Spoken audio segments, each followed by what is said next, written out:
17 години по добивањето на кандидатскиот статус, Македонија денеска во Брисел ја одржа првата политичка меѓувладина конференција и го отпочна процесот на скрининг, со што вообичаено и формално се означува процесот на пристапување.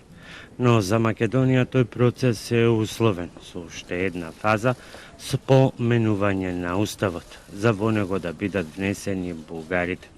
Тоа во воведната изјава на Европската Унија јасно го предочи, како што впрочем е напишано во документите и министерот за надворешни работи на Чешка, актуелниот председавач со Унијата.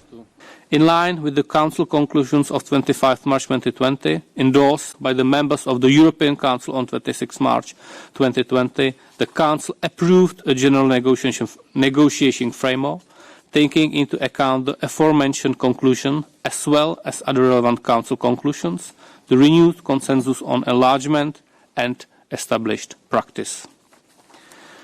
We will present you this negotiation framework on the basis of the general EU position during the next meeting of the Intergovernmental Conference, which we stand ready to hold without further delays nor additional political decision as soon as North Macedonia has implemented its commitment to complete the constitutional changes as referred to in the Council conclusions of 18 July 2020 in line with its internal procedures.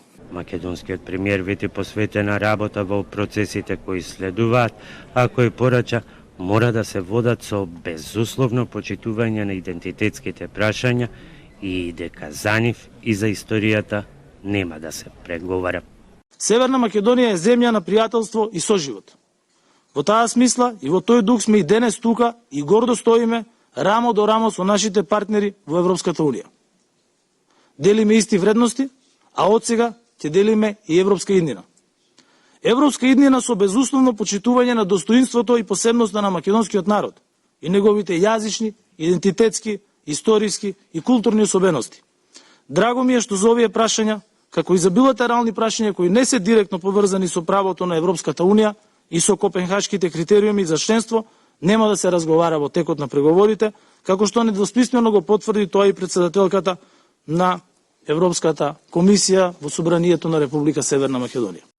Но Брисел ги знае грижите, проблемите во Македонија и клучните контроверзи кои ја следат и преговарачката рамка и усвојувањето на протоколот со Бугарија, кој пак беше предуслов да се одржи и денешната прва политичка меѓувладина конференција.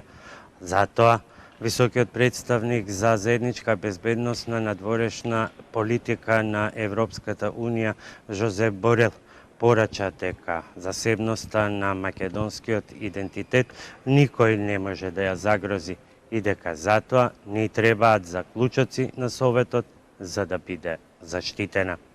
We live times of big geopolitical changes, tectonic changes. We are moving forward to strategic and historic decisions. Certainly, we stand at a crossroad of the history, and we are, as I said, witnessing changes in our geostrategic environment, and you are part of it.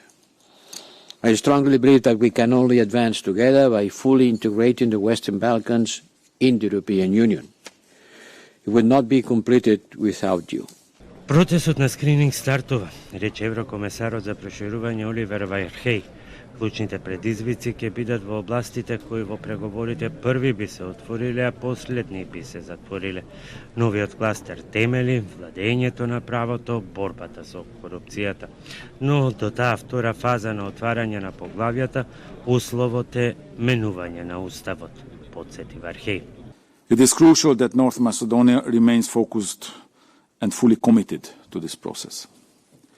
Amending your constitution to advance fundamental rights further will automatically complete the opening phase of the negotiations by triggering another intergovernmental conference without any further delays or political decisions. Еврокомесарот Вархеј не одговори што доколку не се смени уставот, што тоа ќе значи за преговорите и за односите Македонија-ЕУ. Не објасни ниту како Европската комисија ќе спречи било што од годишните извештаи за спроведување на договорот за добрососедство со Бугарија да биде пречка за текот на преговори, но упати повик за конструктивност до опозицијата. I call on the opposition, and I have seen that very many of limits of political decency, of European values, have been bypassed during this debate.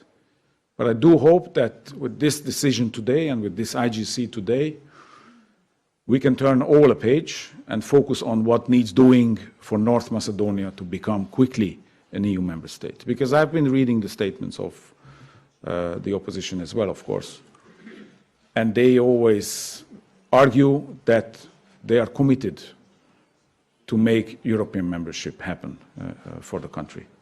So let's prove it. Според премиерот Ковачевски, дали ќе има отварање и на следната страница, што пак во пракса би значило отворање на преговарачките кластери, е одговорност на сите политичари во земјата. Директно прашан што ќе направи за консензус кој сега го нема, туку напротив, опозицијата не само што најавува дека нема да гласа за промени на уставот, туку ќе бара и референдум против последниот протокол со Бугарија, Ковачевски со порака. Одговорност е на претениците од опозицијата да учествуваат во оваа дебата и понатаму. Вие кажавте дека ова е првиот чекор. Ке има многу чекори понатаму во зачленувањето до финалното зачленување во Европската унија. Точно е. Собранието го донесе првиот чекор. И собранието е место каде што ќе треба да биде донесен и вториот, и третиот, и четвртиот чекор до финалното зачленување на Република Северна Македонија во Европската унија. Одговорност на секој политичар е да мисли за иднината на државата и за иднината на идните генерации. Не сме политичар да мисли само на својот личен рейтинг и на својата политичка кариера. Затоа зашто денес паднаа во вода сите манипулации, сите шпекулации, се она што беше кажано, а не беше вистина. Денес Република Северна Македонија одржа прва меѓувладина конференција. Сите пораки и оценки и од европските и од македонските челници се дека денеска е историски ден. За предизвиците со условената втора меѓувладина конференција имаше многу охрабрувања да се надминат. За домашните ќе има безмалку една година. Унијата пак е веќе исправена пред првиот тест. Подпишувањето на договорот за Фронтекс, кој досега се одложуваше со години поради противењето на Бугарија, тоа да се случи на македонски јазик. Пракса која сега треба да се смени.